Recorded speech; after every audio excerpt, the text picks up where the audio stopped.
Hey, welcome back to ZK MasterTech. We're here in Glenwood, Minnesota, getting ready to go to the Millennial Farmer's place, and it's like negative 13 degrees outside. Feels like negative 27, so it's a little chilly outside, but we got to fuel up the truck here real quick, and then we'll be heading out to the farm.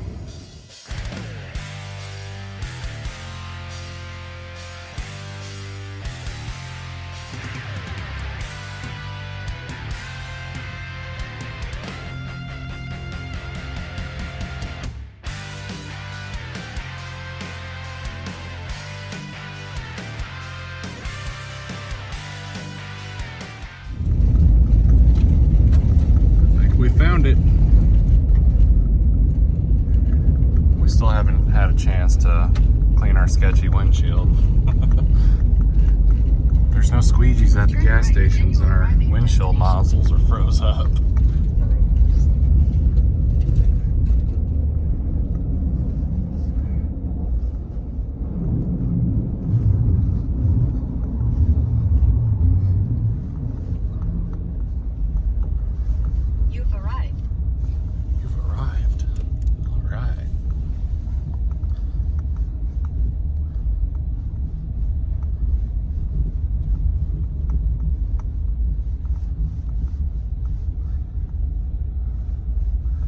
You guys know who those dogs are. I think we just go up to the shop. Right up there.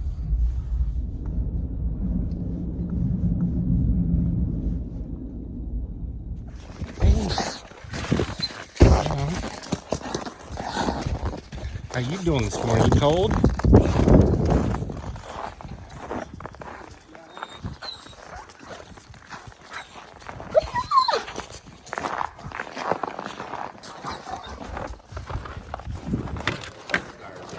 Knock, knock.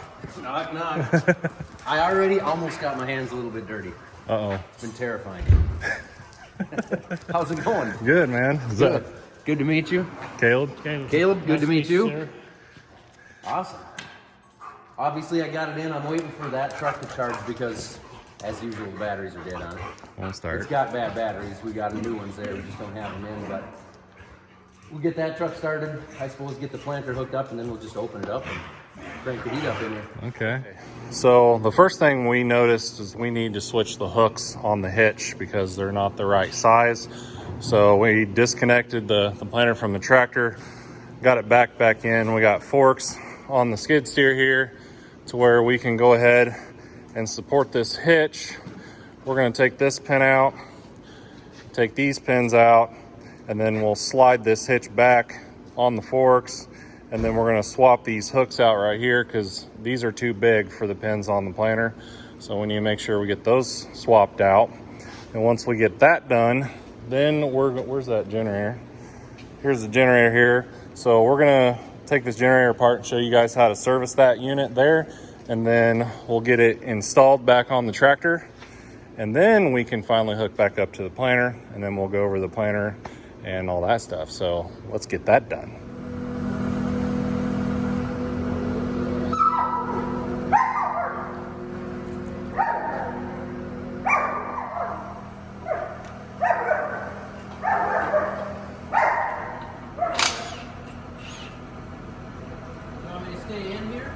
No, you can shut it off. Okay.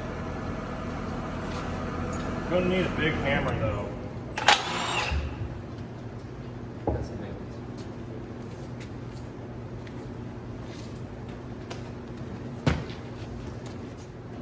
You want a big hammer like this or like a sledge? That'll probably work. All right, so we're gonna knock this top pin out first.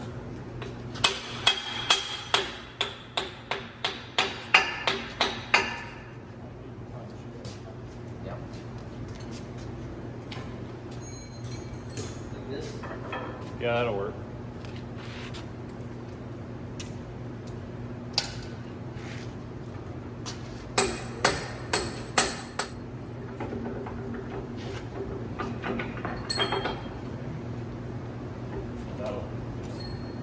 It'll fall down once we pull it out. Just make sure it's snapping as the PTO.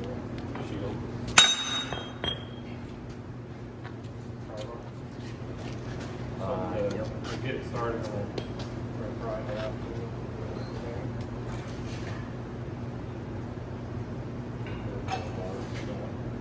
Here's moving easy peasy. He's lucky.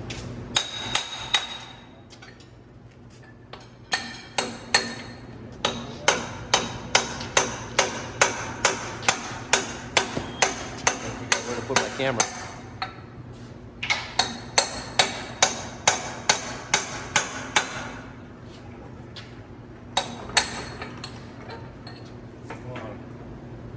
Hold this pen while I drive this. This? Yeah, just so it's flying.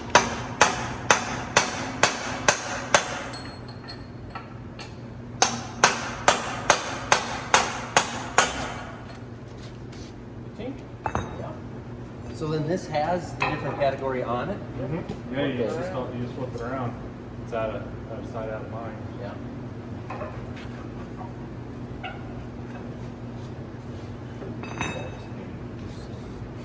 It's just that much of a group. You don't even know it.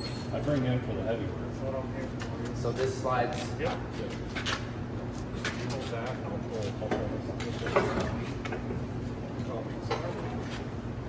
Okay. Put these pins out here.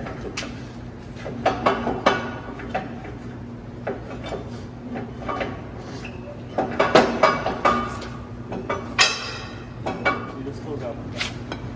Yeah, That goes out the back. Yeah, this one goes out the back. Scoot this back just a little.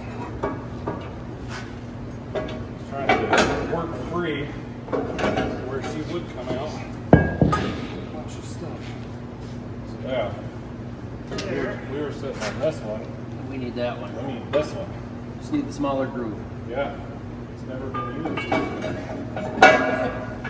Last year was the only year we've had it on this one, or on this tractor, I guess. Get the hole lined up. You gotta hold your tongue just right. See, so it Yeah, it goes right in. now, I'm gonna slide it back. Once we get back in here, Then we throw the pins in. then we throw the pins in.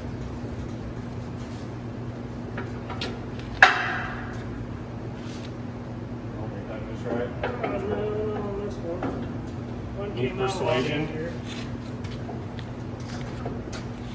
Persuasion. Oh, mine wants to come out. See, I had that all the way in. Need persuasion? Yeah. Found this hammer. Yeah, it's a little caveman, but okay. Slide her back in. Make sure that started in here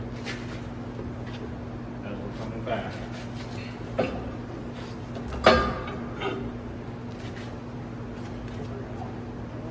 I got ahead of you. Let's come up just a little bit. Still, huh? You might have to use the forks. Might as well let down just a smidgy. Use the hydraulic power. Yeah. There.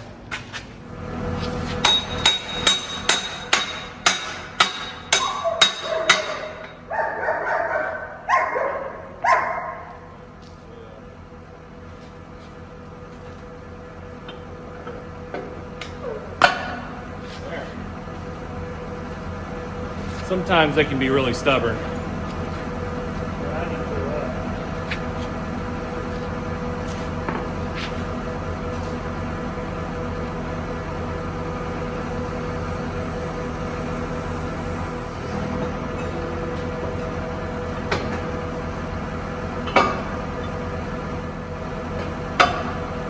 Like butter.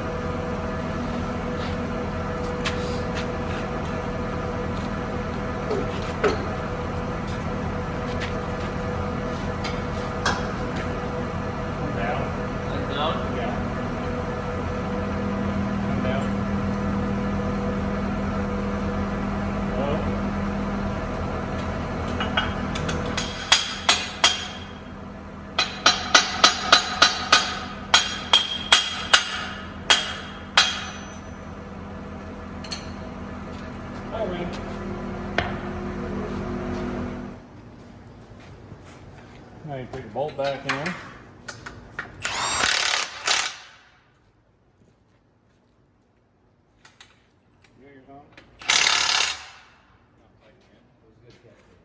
Ta-da. Now, the next thing I would do, well, we got it this far. We got an awful lot of play in that. You tighten that up? Oh, yeah. Tighten that up, and that way we're not going to get any drift with our planter. Beautiful. Let's do it. Okay, now we got the hitch in this position, we might as well fix this. We don't want that much sway when we're hooked up to the planter, so we're gonna loosen that nut right there, and we're gonna push in those wedge blocks in.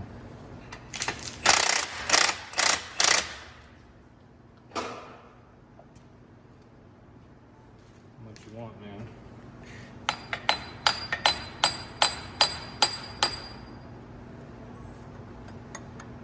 It's pretty tight.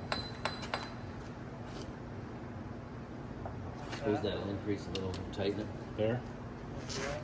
Let's try that. I'll tighten mine.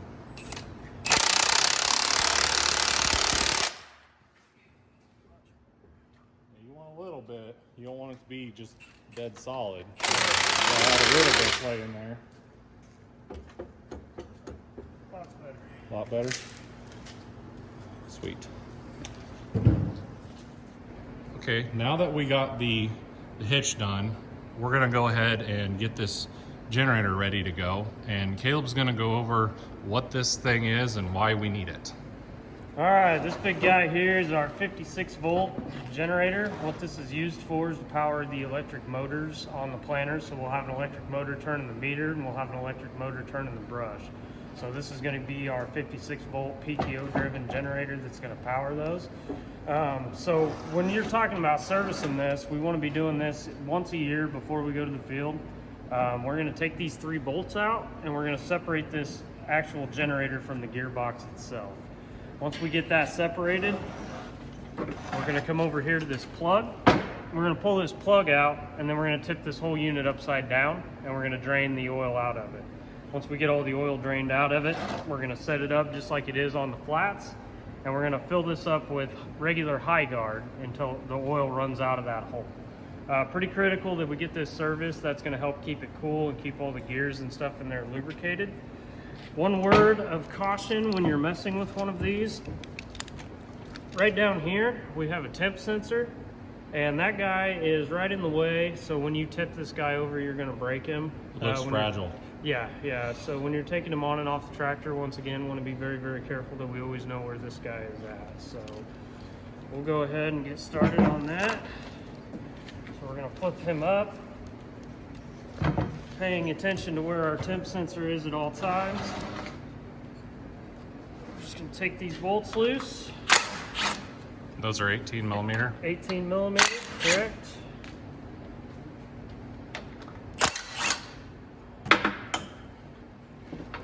That, if you want to hold down on that guy.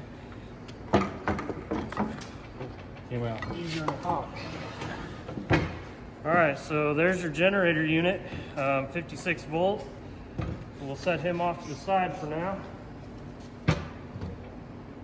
And now we've got our gearbox. So once again, always paying attention to where that temp sensor is. Be careful not to break him.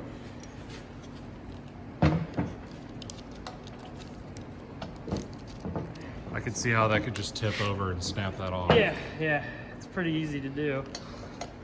We're gonna pull this plug out. Is that, if you want to hold that again? Okay.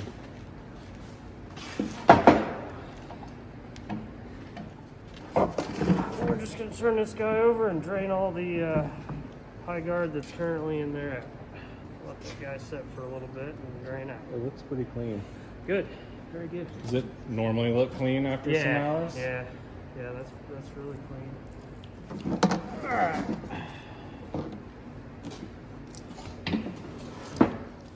So once again, Back going in to the be funnel. making sure that we're using high guard in this. It's strictly just a guessing game for a little while. Bevel it up that. Vertically challenged.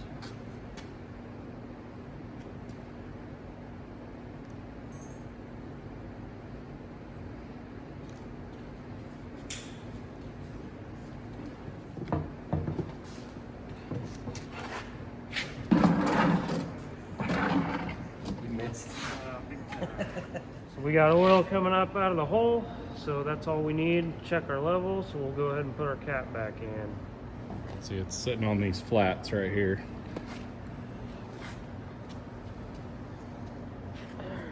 All right, so while we've got this split, we're gonna go ahead and take a real close look at these splines in here. So we've got some grease in there, which is good. We'll try to clean some of that out. But what we want to do is just take a good look at these splines and make sure none of them are chewed up and we don't have any wear on those. Those look really good. That guy. So question, Yes, sir. so on a serviceability standpoint, what happens when the splines go bad either here and here? So normally when we see failure, it's going to be on this end because this end is brass. So it's going to go It's the first. softer It's one. the softer one, so it's going to get chewed up first. I like to take a look at both sides while I've got it apart just to be sure, but very rarely are we going to see wear here. The main wear you're going to see is on this brass bushing right here. This is replaceable, so you can undo this nut and you can put a new bushing or a brass fitting on. But this one looks to be in really good shape, so we're going to pack it full of some new grease and we'll put it back together. Awesome. So I'm just using the regular John Deere green magic grease. Just filling those cavities with all the splines, just making sure there's plenty of grease in there. Put a little bit on the brass side here.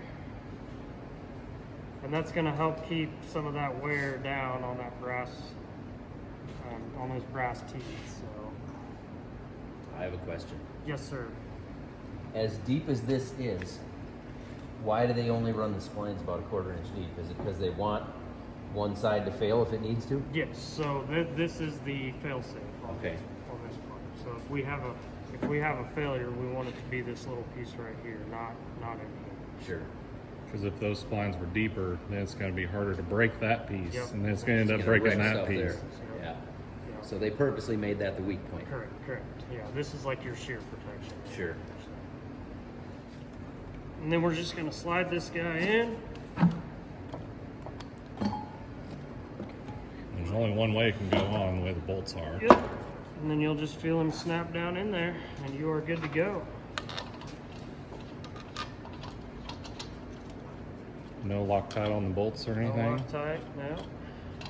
Just slam it. Slam it. Good and tight.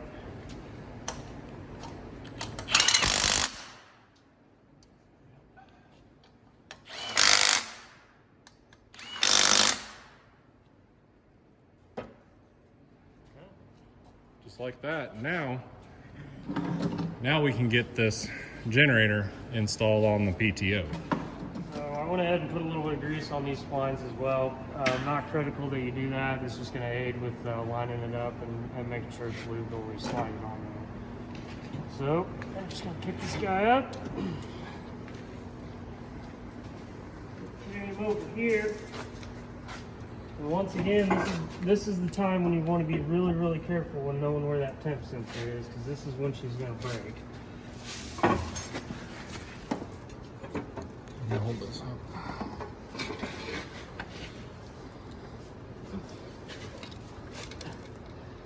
There she is. So you get it splined in on the shaft, and then we gotta mount a bracket on there. It keeps it from rotating. 'Cause there's our bracket there, right, Caleb? Yes, this is our anti-rotation bracket. Just kind of take a look at your rubber isolators there and make sure they're not all chewed up. This one looks in really good shape. So we're going to slide this lip right up against the drawbar, and then we'll use these holes and we'll bolt it to the generator. Okay, so now that lip is sitting down behind that, and this guy's job is just to make sure that this generator can't back off.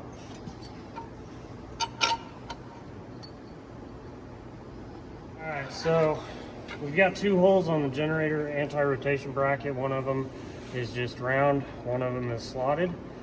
So we want to go ahead and put a little bit of tension on the one that's just round. Just a little bit. And then we're going to take a pry bar and we're going to lift up on this generator. And what that's going to do, Want me to zip it?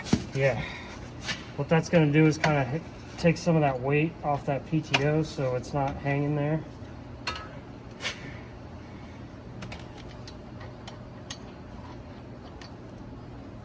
There you go.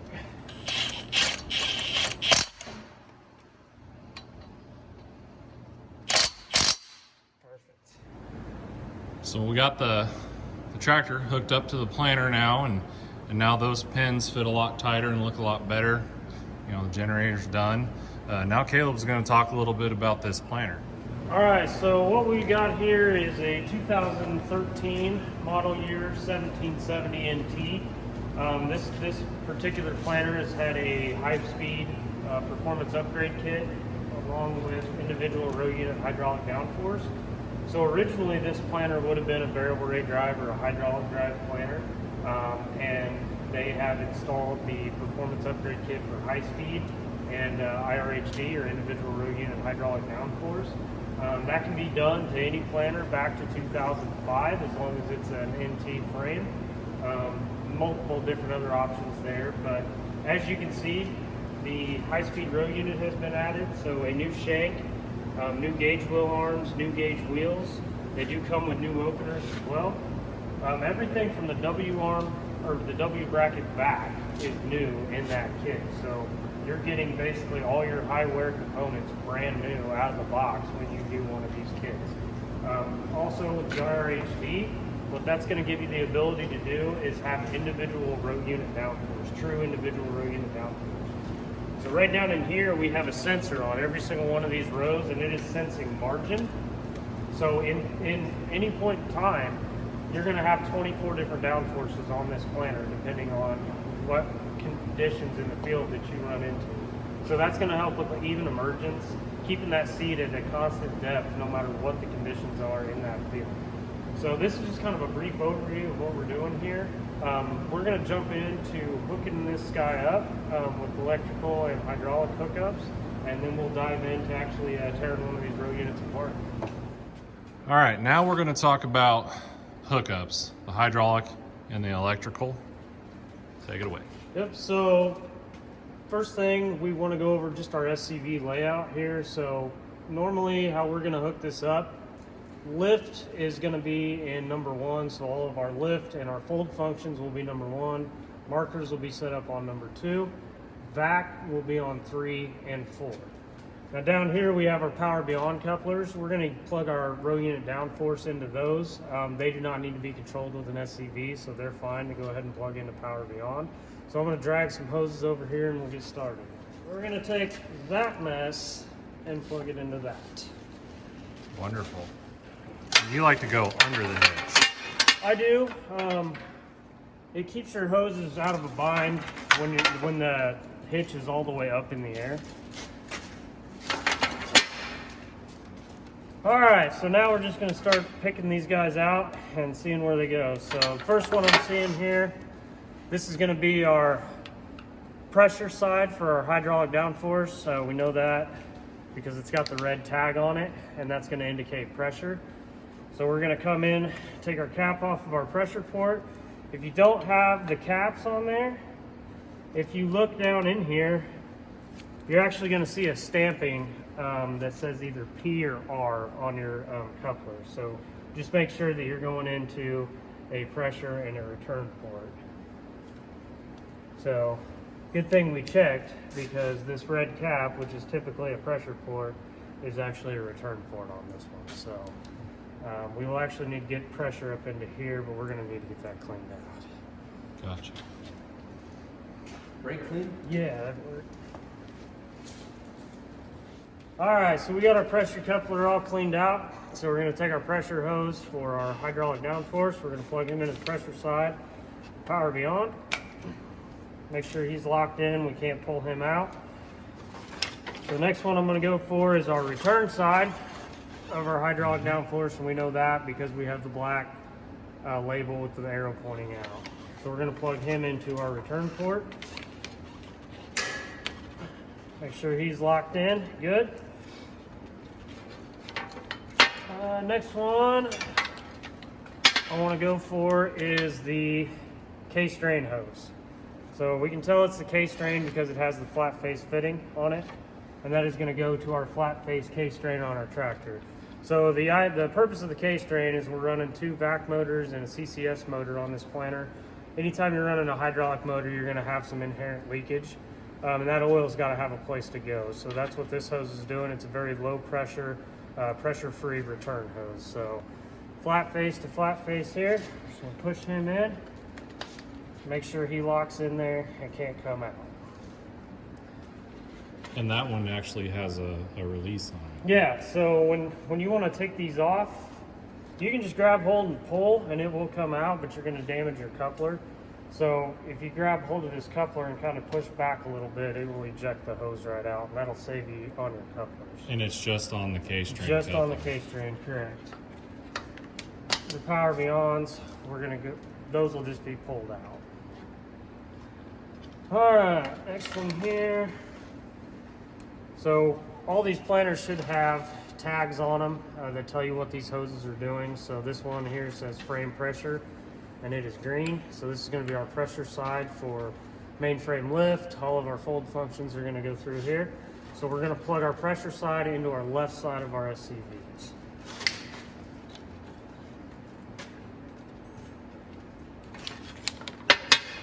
Next one we've got is our frame return hose. So we're going to plug him into the return side, or the right-hand side of SCV number 1. And find our marker hose here. Easy to find, they're the smallest of the hoses. We're going to take our marker, this one's marker return.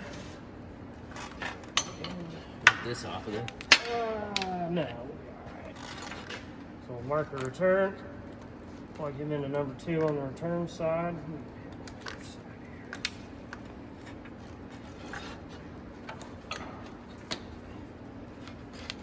And then we'll find marker pressure. So pressure on the left, return on the right. So now we need to figure out which one of these vac hoses is the left and which one is the right, because that's extremely important which one. Okay, so we've got the the vac return for the right hand side. So when we're running these electric planters, what that also gets us is vac automation. But we have to go in and tell the monitor which vacuum is number 1 and which vacuum is number 2. So we want our number 1 vacuum to be on the left-hand side, and we want him running out of SCV3. We want vacuum number 2 to be running the right-hand side, and we'll use number 4 for him. That way, when the tractor needs to make a change for vac, it knows which SCV to control. So this is our return side for the right-hand side, but you notice this has got a green tag. All of our other green tags say pressure. This one says return. So they do this to help you with hooking up, so you can keep all your greens on the left and all your yellows on the right. But the reason we want our return for vacuum on the left and our pressure on the right is that way when we turn them on, we can click forward into detent to turn those vac fans on. And when we shut them off, we can go straight to float, and that'll allow that fan to coast down.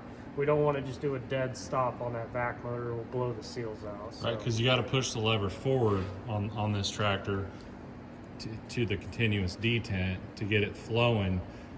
So it allows you to go back forward again. Yes. To go into float, because you have to go forward, because if you were to do it the opposite, you'd have to actually change directions and flow, and you immediately kill that motor and swap the direction on it, and you can break it. You're going to blow the seals out of the motor. The other thing you'll notice on your return hoses is they are a free flow tip, so we don't have just the single tip. We've got just free flow holes. This is also a check valve, which will allow oil to only flow in one direction as well. So right hand side, so we're going to do number 4 on him. So vac return will be in the left. So we need to find the pressure hose for the right hand side. That's a pressure, that's him. Correct. Okay, so that's our vac pressure hose. He's got a yellow tag on him. That'll be in the right-hand side of the SCV. Once again, so we can push forward for detent and float to shut him down. We're gonna do the same thing with the other vacuum on the left-hand side, that'll be our vac number 1 for vac automation. So we have our vac pressure. So we're gonna hook him up into SCV number 3 on the right-hand side. And then we will have our vac return for number 1 vac, or left-hand vac. Once again, having the free flow tip. He will be on the left-hand side. So hydraulically, she is hooked up and ready to go. So we'll switch gears and we will move on to electrical. All right, so some of you guys might not know, Sloan Implement. We also have Sloan's Express, where we sell all different kinds of parts and stuff for all different colors of tractors and combines and shop supplies. There's all kinds of stuff. You can see how thick this catalog is. But in here, this is a good time to talk about, we have some hose wraps that will properly label all those hoses to basically make it foolproof in there. Right, so here in the Sloan's Express catalog, we have the Outback wraps and tamers. So these are going to go on the hoses, and it'll properly label them to where it'll basically make it foolproof. So you'll have, 1L, 1R, left and right, and you'll be able, once you get all your hoses hooked up where they need to be, then you can go in and add these on there, and then the next year, you forget where everything goes. These will make it foolproof, so you can just hook right back up and everything goes back where it's supposed to be. All right, so now that we got our hydraulics hooked up, we want to go ahead and talk about the electrical side of things. So I'm going to grab the electrical harness here, and then we'll go over hooking it up. So here's our wad of electrical harnesses. I like to go over the top of the hitch with these. These harnesses have a lot more flex in them. So as you raise and lower the hitch, you're going to get a lot more flex out of it. So we'll start with the easy one here. We've got our 7-pin. This is for our light functions, but this also is where a lot of the features on the planter get their power. So all the solenoids for folding, stuff like that, all get their power from this 7-pin. So if you're having some kind of issues with folding, stuff like that, this is always where I like to start and make sure this 7-pin connector is good. And clean. And clean. Very good. So we'll get him plugged in. Make sure he latches. So the next one we've got is labeled tractor, and this is going to be plugged into our fold box connector. So our fold box is up in the cab. That's what we're going to actually use to fold and unfold the planter. So we'll grab him and we'll plug him in right to our fold box connector. Okay. All right, so our next one, this is our CAN connector. So this is labeled ISO connector. This is where all of our CAN communication for our planter monitor, IRHD, stuff like that, that's where all the communication from the planter to the tractor is going to take place. So we've got an ISO connector on the tractor. We'll flip the lid up on him, take a look at him, make sure his pins are all good, clean, everything looks good here. Now this guy, he does have a round collar on him, like he should turn. But on these Deere ISO connectors, they don't actually turn. You're just going to push that in, and then you're going to use the latch on the connector body itself to actually make that connection. Push him in, and then push that guy down until he latches. So coming off of that, we've got our power, auxiliary power connector. This is going to be going down to the generator. It's already plugged in from the harness, but if that wasn't plugged in, we would need to make that connection as well. Our next harness is labeled alternator. So this is what's going to actually run down to our 56-volt generator. We've got a relay on there. That's what actually turns the alternator on when the PTO is running. And we have a temp sensor connector. That's going to plug into that sensor that we talked about earlier. So we're going to get him down here.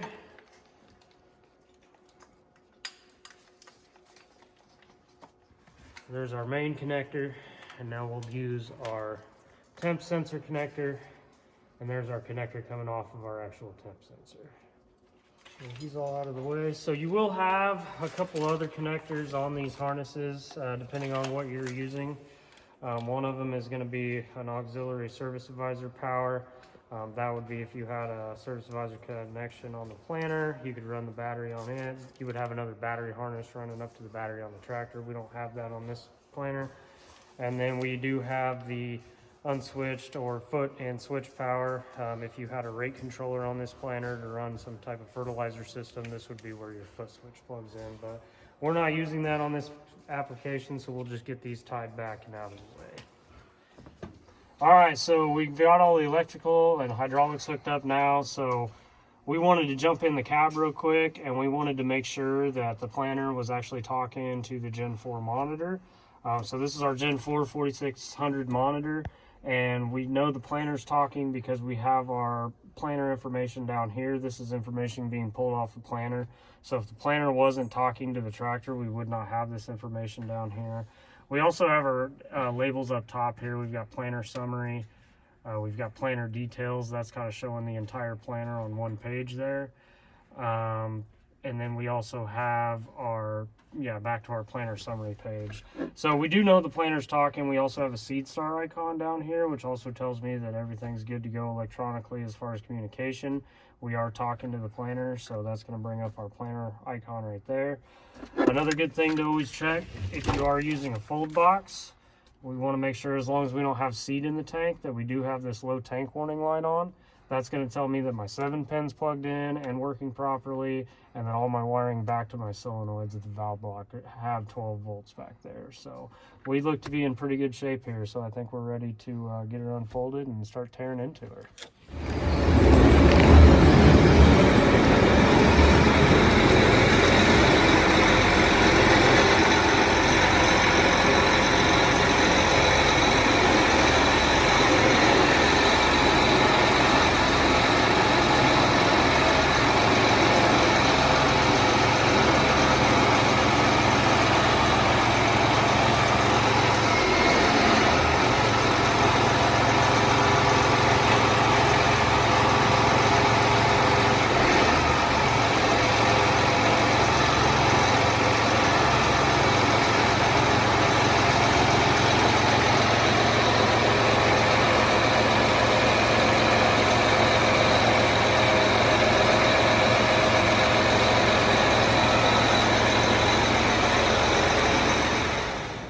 All right, that's gonna do it for part one.